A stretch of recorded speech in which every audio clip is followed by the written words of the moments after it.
The Fort Bragg gate stood like a guillotine, its iron bars slicing my soul.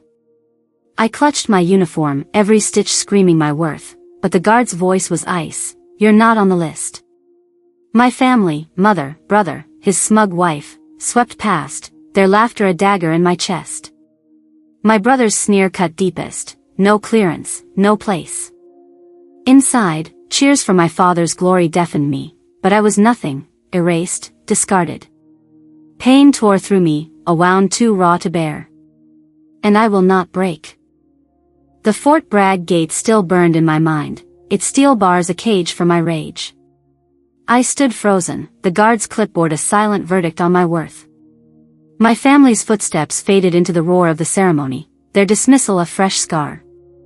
I'm Sarah Mitchell, 38 years old, a brigadier general in Army intelligence, but to them, I'm a ghost in a uniform. My father, General Robert Mitchell, is Fort Bragg's living legend, his 40 years of service carved into every flagpole and parade ground across this 163,000-acre base. His chest glitters with medals, each one a story he'd tell at Sunday dinners, while Mom, Ellen, nodded like his victories were her own. She wore her role as a general's wife like a crown, her smile polished for every officers' club luncheon from Raleigh to Fayetteville. My brother, James, a colonel in the 82nd Airborne, was their pride, his dress blues a mirror of Dad's glory. His wife, Claire, clung to his arm, her grin as bright as the diamond on her finger, basking in the Mitchell legacy. I was never part of that legacy. "Sarah's in an office somewhere," Mom would say at family reunions, her voice dripping with pity, as if my work was a desk job stapling reports. James was worse. At a barbecue last summer, he laughed to a crowd of captains, "My sister fixes computers or something." Not exactly boots on the ground. I stood 10 feet away, holding a soda, my throat tight with words I couldn't say. They didn't know I'd spent a decade running black ops, decoding intercepts in bunkers 5,000 miles from home, stopping bombs before they reached soldiers like James. Operation Shadow Veil was my war, a 24-month crucible that saved 1,200 lives, but its secret stayed buried in classified files. "You should try something with more action, Sarah," James once said, his smirk sharper than a bayonet. I swallowed the truth then, just like I did now, standing outside their celebration. But today, that silence was cracking. The Fort Bragg gate still loomed behind me, its steel a cold reminder of my exile. My family's laughter echoed from the ceremony hall, each cheer a nail in the coffin of my existence. I stood there, 38 years old, a brigadier general in Army intelligence, my stars hidden under a plain wool coat, my heart a furnace of rage and grief. They thought I was nothing, a paper pusher, a desk jockey, a shadow in the Mitchell legacy. But I carried a war they'd never see, a war fought in silence, in bunkers, in rooms where the air was thick with secrets. My name was Sarah Mitchell, and I'd spent 15 years saving lives while my family toasted to my brother's glory. 10 years ago, I joined Army intelligence, not with a parade but a single email from my recruiter, "Report to Langley, 0600. Dad barely looked up from his steak when I told him. "So, clerical work," he muttered, slicing through his meat like he was carving my future. Mom smiled that tight, polite smile she reserved for disappointments. "It's stable, Sarah," she said, as if I'd chosen a cubicle over courage. James, my brother, the 82nd Airborne's golden boy, just smirked. "Stick to spreadsheets, sis. Leave the real stuff to us." I didn't argue. I packed my bag, flew 2,500 miles to Virginia, and buried myself in work they'd never understand. Operation Shadow Veil was my crucible. For 24 months, I lived in a 10 by 12-foot concrete room in Qatar, no windows, just flickering screens and encrypted cables. We tracked terror cells across 6 countries, Pakistan, Yemen, Syria, and beyond. I decoded intercepts, flipped informants, traced blood money from Swiss accounts to desert caches. My team stopped 1,200 lives from being erased, soldiers, civilians, even kids in a school 4,000 miles from Fort Bragg. Every night, I'd collapse on a cot, my headset leaving bruises on my temples, my dreams haunted by names I couldn't save. But back home, at a 4th of July barbecue in Raleigh, Mom said to her book club, "Sarah's overseas, doing something administrative." James chimed in, beer in hand, "Yeah, she's probably organizing a general's calendar." The crowd laughed. I stood 20 feet away, holding a plate of coleslaw, my chest tight with unspoken truths. I missed James's wedding in Wilmington because I was in a safe house in Amman, negotiating with a double agent who'd seen too much. I missed Mom's 60th birthday because I was debriefing a mole in a Berlin basement, my voice hoarse from 18-hour shifts. I missed our family dog's funeral, old Rusty, who'd slept by my bed as a kid, because I was 7,000 miles away, rerouting a convoy to save James's unit from an ambush. "You're never around, Sarah," Mom said over a crackling Skype call, her tone sharp with blame. "James always makes time." I wanted to scream that I'd redirected his paratroopers from a kill zone in Kandahar, that my intel had kept his boots on the ground instead of in a casket. But classified meant silent. So, I nodded, said, "Sorry, Mom," and logged off, my apartment's bare walls closing in. At a Fort Bragg officers' gala last year, Claire, James's wife, cornered me by the punch bowl. "So, Sarah, still doing that office thing?" Her smile was all teeth, like she was sizing up a rival. I sipped my drink, my fingers tight around the glass. "Something like that," I said, knowing I'd just returned from a 6-month stint in a Kuwaiti ops center, tracking a terror network's crypto wallets. James overheard, laughed loud enough for the room to notice. "Sarah's our family nerd, keeping the Pentagon's printers running." The officers chuckled, their medals clinking. I stood there, 5 feet 6 inches of fury, my commendations locked in a vault 3,000 miles away. I could have flashed my clearance, told them I'd saved entire units, but what was the point? They'd already written my story, Sarah, the quiet one, the disappointment, the asterisk in the Mitchell dynasty. Every dismissal was a blade, every smirk a bruise. I'd spent years building walls to hold back the pain, but they were crumbling now, standing outside this ceremony where my father was a god, my brother a prince, and I was nothing. My hands shook, not from the cold, but from the weight of a decade's silence. I'd carried Shadow Vale's victories and failures alone, and today, that silence felt like betrayal. But I wasn't done. Not yet.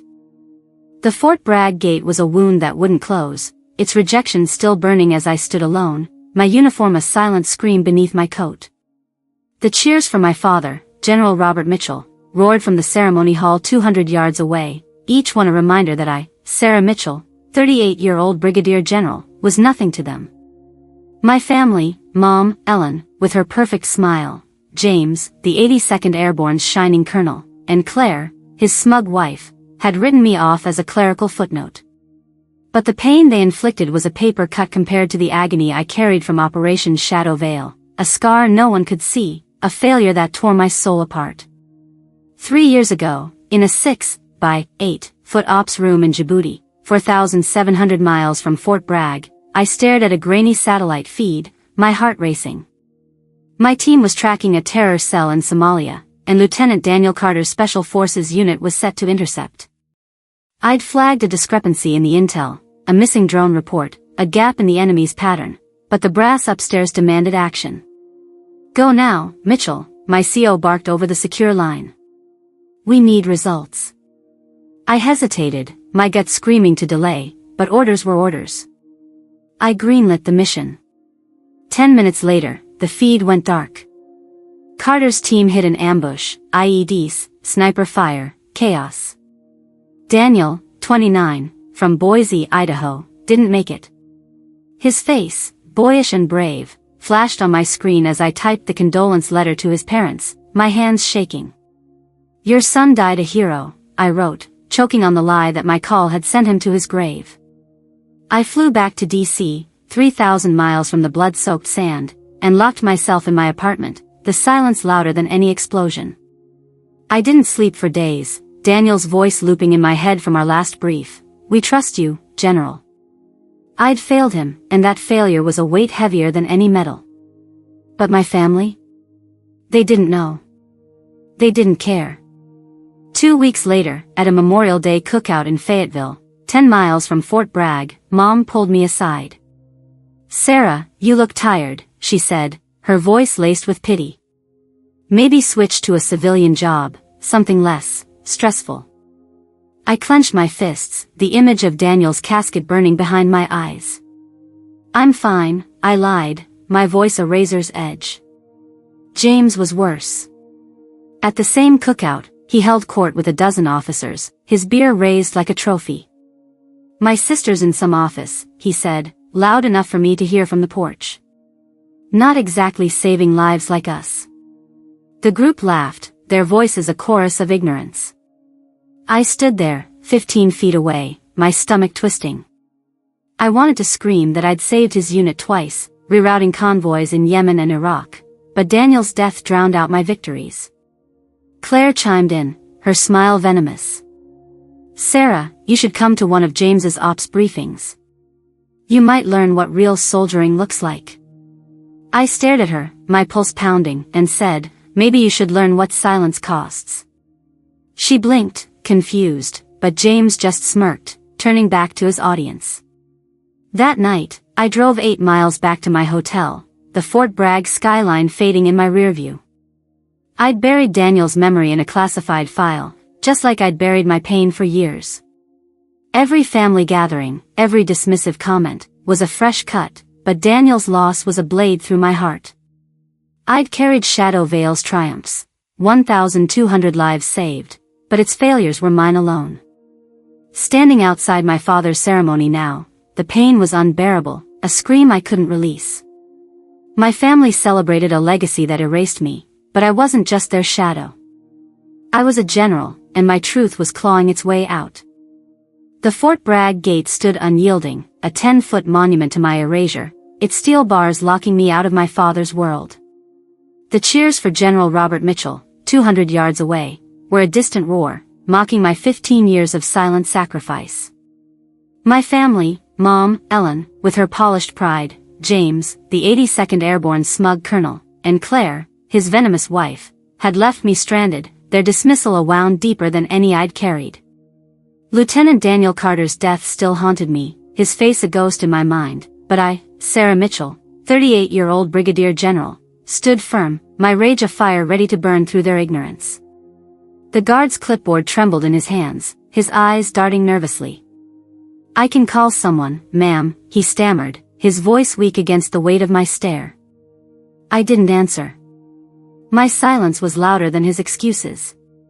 Then, tires crunched on the gravel lot behind me, and the air shifted, heavy with authority.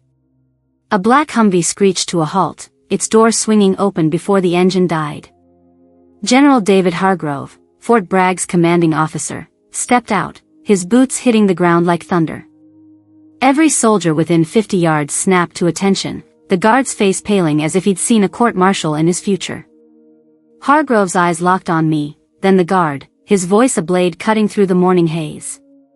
"Is there a problem with Brigadier General Mitchell's entry, Corporal?" The guard's mouth opened, closed, then opened again. "No, sir. She's not listed as family, sir." Hargrove didn't blink. "She's not here as family.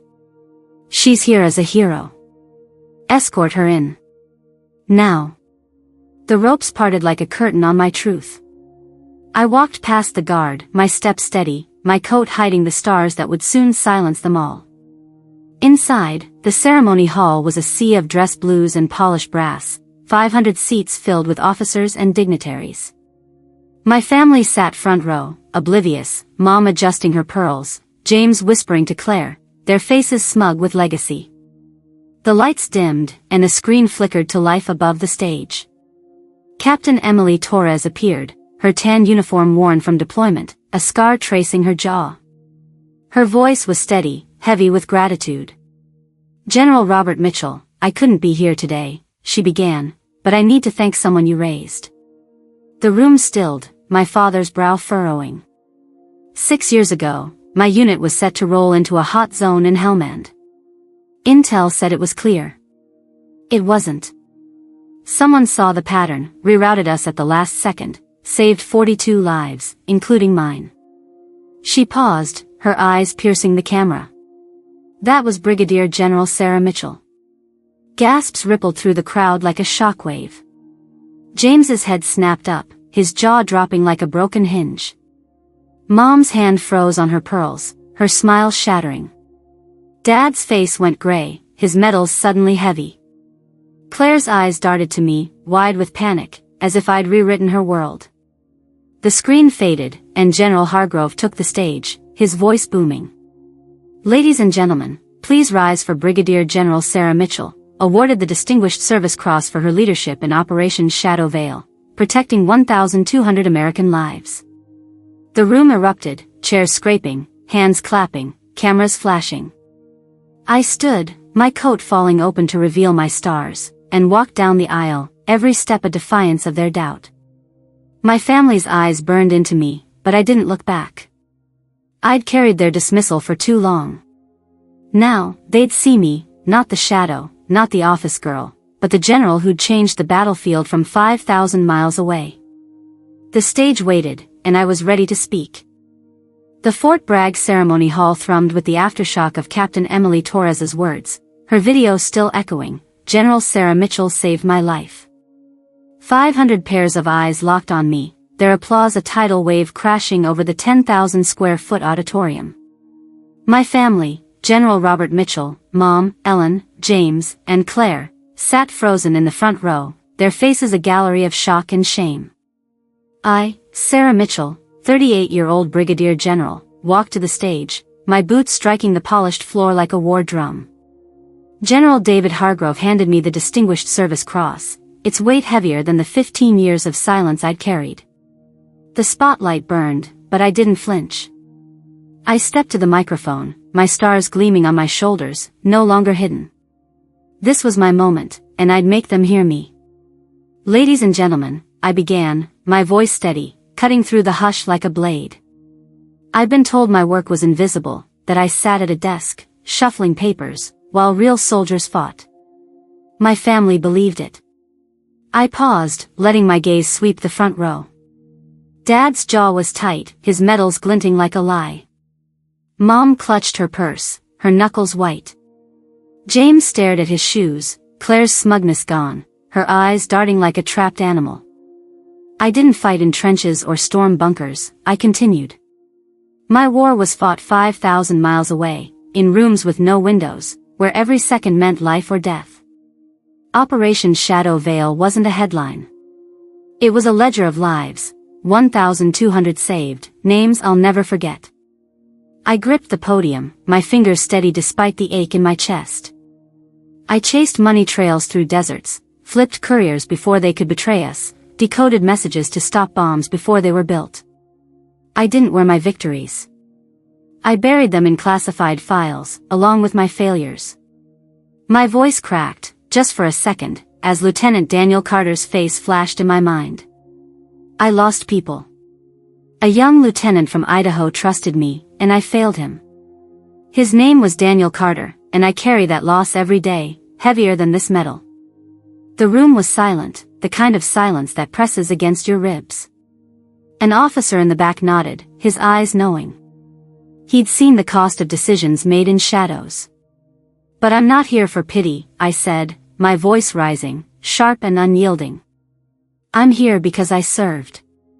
Because I stopped attacks in Helmand, Yemen, Iraq, attacks that would have taken sons, daughters, brothers. I'm here because my work mattered, even when my own family called it office work. A nervous laugh rippled from the crowd, but my family didn't move. James's hands clenched, Mom's lips parted, Dad's eyes met mine for the first time in years. Courage isn't always a rifle or a parade, I said, my words a challenge. Sometimes it's staying up 72 hours to trace a single wire transfer. Sometimes it's signing a condolence letter you wish you'd never written. Sometimes it's standing here, in front of the people who doubted you, and saying, I did it anyway. The applause surged again, louder, a wave of respect that drowned out years of dismissal. General Hargrove stepped forward, his nod a quiet salute. General Mitchell, he said, his voice low but clear, you've honored us all. I returned his nod, my chest tight with something fiercer than pride, defiance. I stepped back from the mic, my stars catching the light, my truth laid bare. My family sat there, exposed, their legacy rewritten in a single moment. I didn't smile. I didn't need to. I'd carried their doubt for too long, and now, they'd carry the weight of my truth. The stage was mine, and I wasn't invisible anymore. The Fort Bragg auditorium still hummed with the echo of my speech, my words. I did it anyway, hanging heavy in the 10,000 square foot hall. The Distinguished Service Cross pinned to my uniform felt like a 50-pound weight, not of pride, but of the years Sarah Mitchell, 38-year-old Brigadier General, had carried in silence. The crowd's applause faded, but the front row, my family, General Robert Mitchell, Mom, Ellen, James, and Claire, sat like statues, their faces cracked by the truth of my service in Operation Shadow Veil. I stepped off the stage, my boots steady on the polished floor, and walked past them, my eyes fixed forward. Their shock was theirs to carry now, not mine. But as I reached the auditorium's exit, 300 feet from the stage, footsteps chased me, sharp and urgent against the linoleum. I didn't need to turn to know it was them. My heart braced for another wound, but I stopped, ready to face the legacy that had erased me. Sarah, Dad's voice was low, not the booming command of Fort Bragg's legend, but a man's, stripped bare. I turned, my coat open, stars gleaming under the fluorescent lights. General Robert Mitchell stood 5 feet away, his dress blues immaculate but his shoulders slumped, as if his medals had finally grown too heavy. Mom, Ellen, hovered behind, her pearls forgotten, her eyes wet with something I couldn't name. James, the 82nd Airborne's golden colonel, stood rigid, his jaw tight. Claire lingered at his side, her usual smirk replaced by a nervous glance. I didn't know, Dad said, his voice cracking like dry timber. You never told us. I stared into his eyes, the same steel gray that had judged me for years. I tried, I said, my voice a blade, sharp but tired. You called it clerical work. You said, leave soldiering to James. Mom stepped forward, her heels clicking softly. Sarah, we thought you wanted the distance, she said, her tone pleading, as if she could rewrite a decade of dismissal. You were always so quiet. I laughed, a bitter sound that echoed in the empty hallway. Quiet because no one listened. I missed your anniversary in Charlotte because I was stopping an attack in Syria. I skipped James's promotion party because I was burying Lieutenant Daniel Carter's failure in a report I couldn't share. James flinched, his eyes dropping to the floor, the first crack in his arrogance. You saved my unit, he said, almost a whisper. In Helmand. Torres said it was you. I nodded, my chest tight. And in Yemen. Twice. You're welcome. Claire opened her mouth, then closed it, her confidence crumbling like sand. Dad took another step, his hand reaching out, then falling. I was wrong, he said, the words heavy, like they'd been pulled from a 163,000-acre battlefield. I thought you weren't cut for this life. My eyes burned, but I didn't blink. You thought I wasn't you, I said. I didn't need to be. I was saving lives 6,000 miles away while you toasted James's medals. He nodded, slow, the weight of my truth settling. James stepped closer, his voice low. Why didn't you tell me, Sarah? I'd have listened. I met his gaze, unflinching. Would you? Last year, you called me the family nerd at a gala 10 miles from here. I was fresh off a mission that kept your men alive. The air was thick, their silence louder than the ceremony's cheers. Dad pulled a small, worn brass pin from his pocket, his first command insignia, scratched from deployments across Iraq. This was mine, he said, offering it. It's yours now. I took it, its edges sharp against my palm. Thanks, I said, my voice steady but soft, not forgiveness, but a truce. We didn't hug. We weren't that family. But for the first time, I wasn't invisible. I turned toward the exit, the pin heavy in my hand, their eyes on my back. The fight wasn't over, but the battlefield had shifted. The Fort Bragg hallway stretched behind me, its fluorescent lights casting long shadows as I clutched the brass pin my father, General Robert Mitchell, had pressed into my hand. The weight of that pin, scratched from his deployment 7,000 miles across Iraq and beyond, wasn't just metal, it was a crack in the wall of silence that had buried me for 15 years. I, Sarah Mitchell, 38-year-old brigadier general, stood alone, the echo of my speech still ringing in the 10,000 square foot auditorium 300 feet away. My family, Mom, Ellen, with her faltering smile, James, the 82nd Airborne's shaken colonel, and Claire, her smugness shattered, had finally seen me, but their acknowledgement was a fragile thread, not a victory. The pain of Lieutenant Daniel Carter's death, the sting of my family's dismissals, and the fire of my defiance burned in my chest, but now, I turned to face you, the ones watching, the ones who know what it's like to be invisible. You don't need a stage to prove your worth, I said, my voice steady, like a bullet leaving the barrel. I stood outside that gate, 10 feet of steel telling me I didn't belong, while my family walked past, blind to the wars I'd fought. For years, I carried Operation Shadow Veil's triumphs, 1,200 lives saved, from Helmand to Yemen, and its failures, like Daniel Carter, whose name I'll never forget. My eyes burned, but I didn't look away. I missed dinners in Raleigh, Christmases in Wilmington, because I was 6,000 miles away, stopping bombs before they reached soldiers like my brother, James. And all I got was, Sarah's in an office. But here's the truth, your value isn't their applause. It's the work you do when no one's looking. I stepped closer to the camera, my stars catching the light. If you've ever felt erased, by a boss, a family, a world that doesn't see you, this is for you. I learned to carry my truth like a weapon, not a burden. Every time Mom said, try something stable, Sarah, I wanted to scream that I'd flipped informants in bunkers, saved lives in ops rooms smaller than a 10 by 12-foot closet. Every time James smirked, leave soldiering to us, I swallowed the fact that my intel kept his boots on the ground. But I didn't need their validation. I needed mine. My voice softened, not with weakness, but with hard-earned peace. You don't need everyone to see you, just the ones who refuse to. And when they do, make them remember. Here's what you can do today, write down your wins, no matter how small. That project you finished at 2 a.m., that kind word you gave when no one else did, put it on paper. Tell one person your story, someone who'll listen. Stand tall, even if your voice shakes. I spent years silent, I said, my tone firm, because classified meant no one could know. But I'm done hiding.